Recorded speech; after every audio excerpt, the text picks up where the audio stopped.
Oh, hello. Hi. How are you, Rufus? Good. Good. I'm very glad to have you here in Radio Duna again, because when you came on 2013, we talked with you too, and it's Yes. fantastic for us to talk to you now after of Great. all Great. this year. I Strangely. know, and this big today is a very important day. Would you like to tell me about that or no? Yeah. No. I mean, no. I mean, it's today was the no more Trump. No more Trump. So Are you happy? yeah. Oh, very happy. Yeah. No, yeah. I'm overjoyed and incredibly relieved and obviously there's a lot of work to do, regardless. Mhm. But nonetheless, I think it's worth celebrating today and being like incredibly positive, because it is also because we have the Senate as well. There's a Mhm. lot. There's the Senate. There's Kamala Harris, the first female vice president. There's Biden. So it's an actual really good day. Does these situations inspire you in a way? For example, what is happening today in this at the states? I mean, I'm affected by it, and Mhm. and and I tend to write about, my interior feelings. I what is it? I chronicle my life. So I suppose it does. And I have written, political songs in the past, Yes. obviously. So yeah, it comes out every once in a while in my work, but it's not my main focus Okay. at all.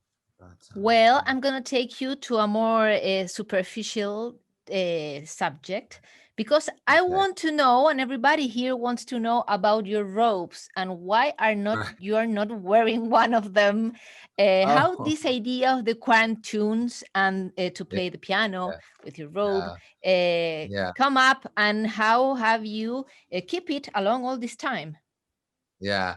Well, it's a little late in the afternoon here in Los Angeles to be wearing a robe. Hmm. Uh, and we're in the middle of the week, so yeah. But I get up every morning. Now we get up quite early because we have a puppy.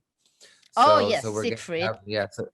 So we're getting up at like 6 o'clock, 7 o'clock, 8 o'clock, and I put on my robe and I play piano and yeah, it's sort of in terms of the quarantunes. I mean, that was a very organic event Hmm. that took place because I had been doing this for years, and Jorn started. My husband Jorn, who's also my manager, actually, he started capturing moments of me playing in the morning, and every once in a while we would put that online.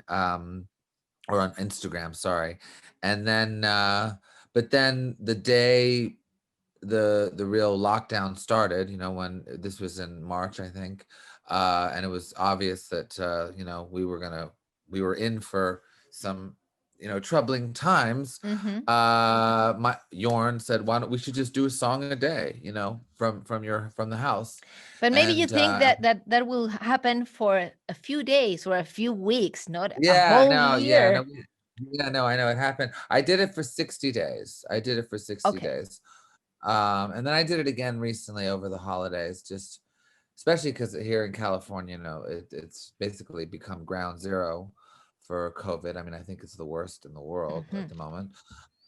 So yeah, I did it for 60 days, and I didn't have any kind of strategy, in terms of becoming more popular or successful or anything. It was just something to do, But because we maybe were stuck. there was a feeling about or a belief that the music can be a refuge or something that make us feel better, and that your audience could feel better if you share your songs. Yeah, Uh, I don't know, during yeah, this yeah, difficult yeah, time.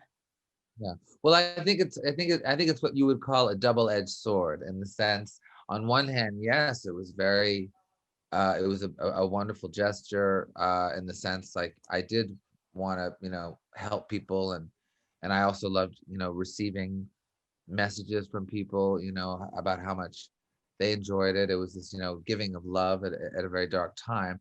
On the other hand, though, it was also about survival in the industry, in the Mm-hmm. sense, it was a good tactical move to continue my career, because I had to cancel Of all my course. tours, and my album wasn't released, at that time. It was supposed to be, and we had to push that back. So it was just also a way to keep my life alive in terms of Mm-hmm. being an entertainer. So, which is always important. And during this time, what have you discovered about yourself or of your Right, work, or right. new ways to get inspired? Have you discovered something about you, your work, your music? Yeah, well, I mean, I think in terms of, because the other thing we do now is, and this isn't free, you have to buy tickets for it, but it's called Rufus Wainwrightpective, Mm-hmm. and it's a weekly show that we do from the living room with a band, with a very small band, and we're doing all my albums. And we've already, I think the last one we did was Release the Stars. So we've done all the ones before, and we're going to do a few more after. We're going to do the Judy records. So that has been like a real review, of my entire career. And it's been great fun, because I do feel vindicated, shall we say, because many years ago when I began, I was incredibly, how can I say this, stubborn with my artistic ideas. I felt this need to kind of like protect, my message and my artistry and my aura. And so, and it could be sometimes to my disadvantage. There were certain, commercials or, TV shows where I was a little bit too weird for them. So anyways, but I feel like now that I looked back at the material has that, I don't know, it has a certain integrity to it. Like I never sold out, basically. Mm-hmm. So it's nice to have that. There's nothing that I'm particularly embarrassed by, which is good. And then yeah, so I feel good about that.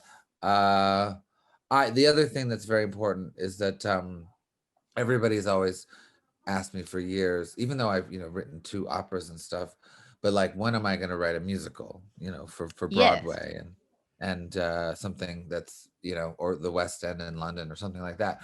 So this has been a great opportunity to really think You're about working on that. that? Yeah, no, I'm working on a few of them actually. A few of Not them. all, which you kind of do. You have to work on about five or six, and then maybe one happens. It's just the way that world is.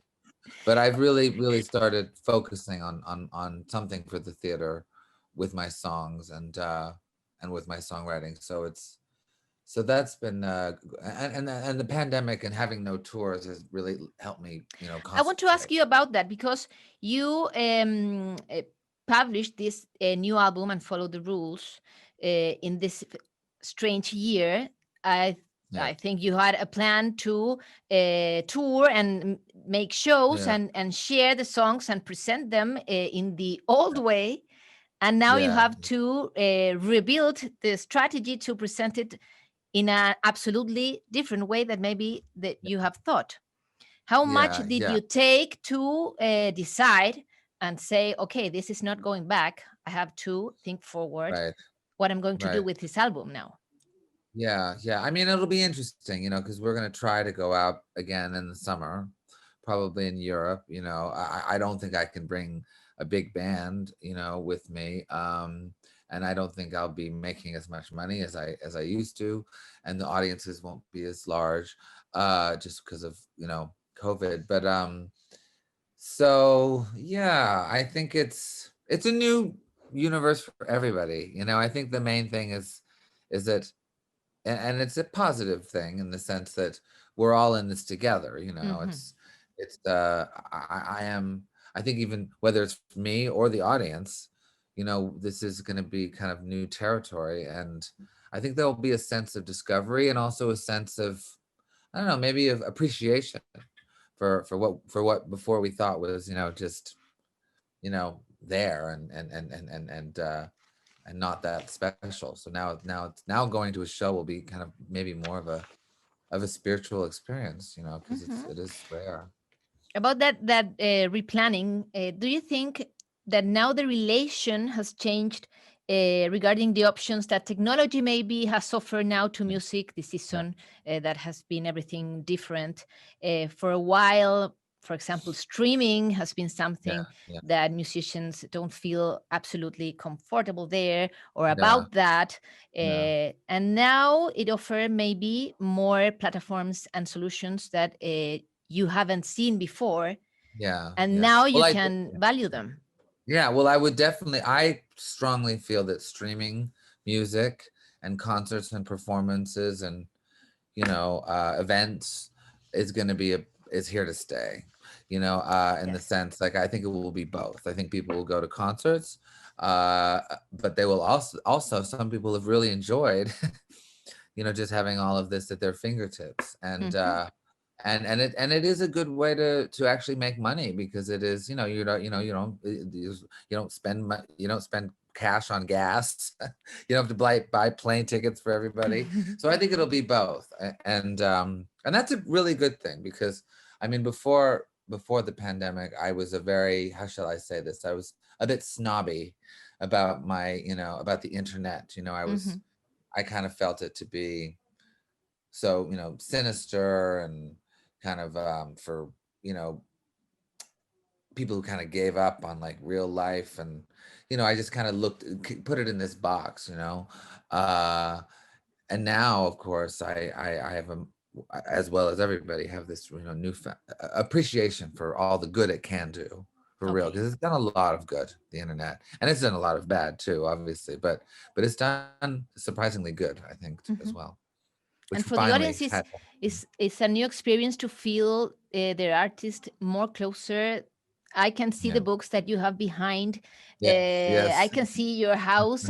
We listened to you to talk. We saw with people that you live with, and that's it puts the relation maybe between the artist and the audience in another level too. Yeah, no, definitely, and I think it's also. Yeah, and a lot of this will be cataloged, I mean, a lot of it will be saved, and these conversations, like all these interviews that I've had on Zoom, they all will exist for a longer than they would have before, or they'll be more kind of complete.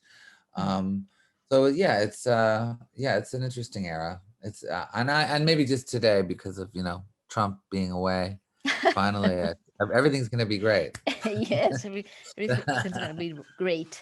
Rufus, you now live in Laurel Canyon, right? In Los Angeles? Yes, I do. And I think, I'm not sure, but that Joni Mitchell is something like the queen of Laurel Canyon. That's my fantasy. Yeah, I mean, maybe. She doesn't live in Laurel Canyon No, anymore. But in a moment, very important for that area, it was, right? And in the new album, And Follow the Rules, there is a song that's something like a tribute to her. And you have told that your relation with her and you some way discovered her not too back in time, recently. No, I grew up in Montreal in Canada, and my mother her name was Kate McGarrigle, and she was a very well-known famous Canadian singer-songwriter. Anyways, she didn't really like Joni Mitchell very much. I think one reason was that my mother was very, very, she was a real purist, and she loved folk music that was, from a certain place, and Joni Mitchell was a little too pop for her. Anyways, so I think, and I respect that. The other thing, though, is that I think my mother was a bit jealous of her success, maybe, and they were and felt a little bit of rivalry. So anyway, so I didn't listen to a lot of Joni Mitchell at all. It wasn't allowed in our home, actually. But then my husband Jorn, he discovered Joni Mitchell in his 30s. He didn't know Joni Mitchell either, because she wasn't known in Germany. He's from Germany, so that she was not really known there. And he became this wild Joni Mitchell fanatic, really, like as some people become. And I was able to join him on that journey, and then sing a lot of her material. And then eventually we met her, and we see her occasionally here. So it's been a great journey. That's wonderful. Yeah. This new album take you back in some way to pop, right? Pop music. Yeah. In another way, in a mature way too. Do you feel that? Do you feel that you have getting a new stage or a second stage of Right. your work in Yeah. music? And what do Yeah. you expect from it, maybe? Well, I feel definitely with this album I was able to finish the first half of my career Okay. in the sense, it was there's a lot about this album that mirrors my first album. It was made in LA, made in a lot of the same studios, has that same kind of singer-songwriter sensibility, very West Coast based. Mm-hmm. So for me, this album was a way to kind of finish this first section of my career. Um, I would like to do many other things. I think one of the big things that I'd love to do is when it makes sense is to really spend a good 10 years in Europe. My husband and I are really missing Europe a lot, Okay. um, and even though I'll always love the United States, but I'd like to do some. I don't know. I'd like to make a French record, for instance. I'd like to do some more opera work, but I think I don't know. I'm looking for the slate is clean. Okay. We'll see. So there'll be new stuff. No. Bruce, I would like to ask you too, what have you missed the most during this time of your life of every day? And what would you like to do when the danger and everything somehow goes back to our normal lives, if Yeah, yeah, that happened? yeah, What would you like to do? What's the first thing you say? yeah, I want to go there, or I want to do that. yeah. Well, it's definitely traveling and being in a different city every night, playing for all these people across the world. And that's something that I've always loved.